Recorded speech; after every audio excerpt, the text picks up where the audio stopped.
We've all had those moments where we find ourselves lost in our own heads, turning the same thoughts around and around. Maybe it's replaying conversations, imagining different outcomes, or just questioning every little detail about our choices. It's something we all do, and it often feels like we're being thoughtful, careful, maybe even wise. But why does that endless thinking often feel like a form of intelligence? Why does it give us the sense that we're doing something productive, even when we're just circling the same ideas? Today, we're exploring how overthinking can create the illusion of progress and why real clarity often only arrives after we step out of our heads. Welcome to the Glicth Cult. This is where we question the thoughts everyone has, but no one cares to ask. For most people, overthinking doesn't feel like a mistake. It feels like they're doing something right. When someone spends hours replaying conversations, questioning their choices, or trying to understand themselves better, it doesn't look lazy or careless. It looks serious. It looks responsible. It looks like someone who is paying attention to their life. People are taught early on that effort matters. The student who thinks harder gets praised. The employee who puts a lot of thought into things is seen as committed. So when someone is mentally busy, even when nothing is happening on the outside, it feels like they're being diligent. Sitting quietly while thinking deeply doesn't feel passive. It feels like work. There's also something socially invisible about thinking. Other people can't tell whether your thoughts are helping or just looping. From the outside, someone who is quiet and reserved is often assumed to be thoughtful or intelligent. From inside, constant thinking feels like depth. As long as you're mentally occupied, it feels like you're engaging with life instead of avoiding it. Overthinking also lets people feel involved without taking risks. You can analyze your future without committing to it. You can question your personality without changing it. You can reflect on your problems without confronting the discomfort of action. This creates a sense of control. You might not be fixing anything, but you're not ignoring it either. And for many people, that feels responsible. This is where overthinking begins to merge with identity. People who see themselves as self-aware, reflective, or intelligent often rely on thinking as proof of who they are. Being mentally active reassures them that they are still being that person. Pausing feels uncomfortable. Silence feels suspicious. If you're not thinking, what does that say about you? So people keep their minds busy. They replay, analyze, and question, not because they enjoy being exhausted, but because thinking feels like engagement. It feels like maturity. It feels like intelligence doing what it's supposed to do. That's why overthinking rarely feels like a problem at first. It feels like effort. It feels like responsibility. It feels like being someone who cares. And because of that, it's easy to miss the quiet reality underneath it, that a lot of mental activity can exist without anything in life actually changing.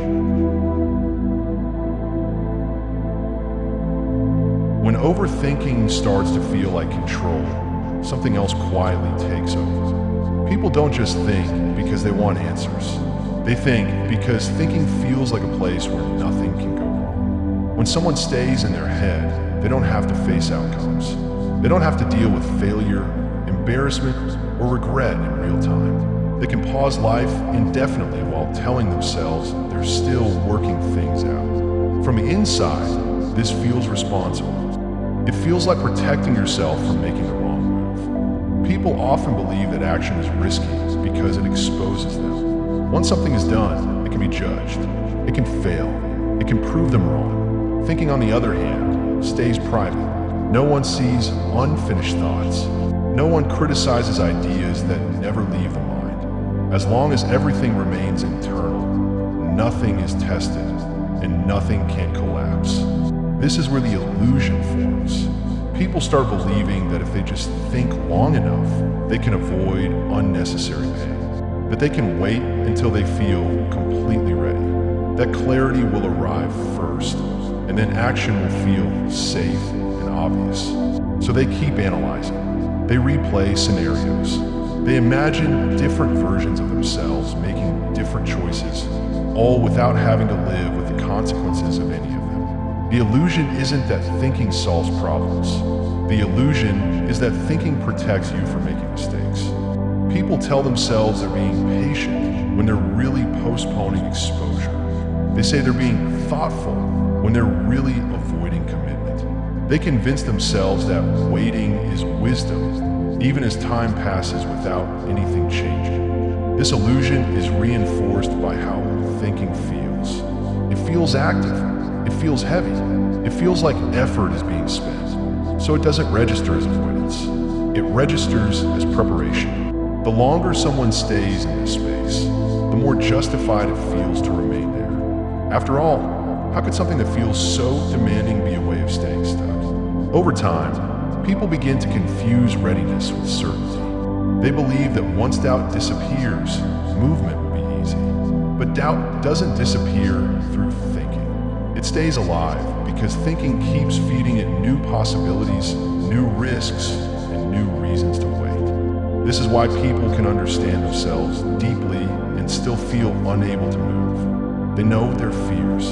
They know what holds them back. But knowing feels safer than doing because knowing doesn't require them to stake anything real. Staying in the head becomes a kind of quiet shelter. Not a comfortable one, but a familiar one. It's tiring, but predictable. Exhausting, but controlled. As long as someone is thinking, they can tell themselves they haven't failed yet, because nothing has officially begun. That's why people don't move forward, even when overthinking drains them. Not because they're lazy or unaware, but because leaving the mental space means stepping into uncertainty where outcomes exist. And as long as thinking feels like a way to delay that exposure, it continues, loop after loop, without ever feeling like the obvious thing to leave.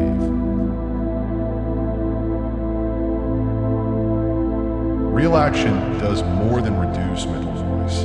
Over time, it changes how a person thinks entirely. Not because action magically fixes things, but because effort introduces consequences, feedback, and friction that thinking alone never can. When someone stays in their head, thinking dominates because it is the only place where things are happening. Ideas feel meaningful. Possibilities feel endless. But once a person begins acting, actually putting effort into something real, that balance shifts. Life stops being theoretical. Effort forces contact with reality. When you take action, things push back. Time becomes visible. Results appear, even if they're small or imperfect. This changes how thinking works, because thinking is no longer the only place where progress can exist. People often believe clarity must come first. They assume they need to fully understand what they want, who they are, or where something's going before they begin. But real effort reverses that rule. Once someone starts working towards something, building, practicing, showing up, their thoughts begin to reorganize around what's actually happening, not what could happen. Effort creates reference points. Instead of asking abstract questions like, is this right for me? People start noticing concrete signals. What drains them, what holds their attention, what improves with repetition. These are things thinking alone cannot reveal. They only appear through sustained contact with action. Over time, effort changes a person's relationship with their own thoughts. Thinking becomes less dominant because it is no longer responsible for carrying everything. Decisions stop feeling monumental because they are no longer imagined in isolation. They are tested through experience. This is also why effort changes identity in a deeper way than thinking ever can.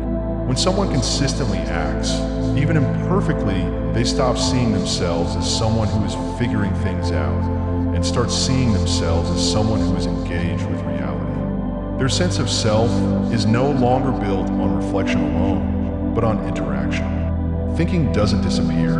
It becomes grounded. It responds to what is happening instead of looping around what might happen. Questions become simpler, not because the person has all the answers, but because effort has narrowed the field of uncertainty. This is how action reshapes life, not in one dramatic moment, but gradually. Through effort, Thinking becomes clearer because it has something solid to organize around. Possibilities shrink, but direction strengthens. Doubt loses some of its power, not because it's resolved, but because it no longer controls the entire process. What changes a person is not deciding to act, but staying in contact with effort long enough for thinking to adjust. Once that happens, clarity stops being something to chase in their head. It becomes something that emerges naturally from what they're already doing.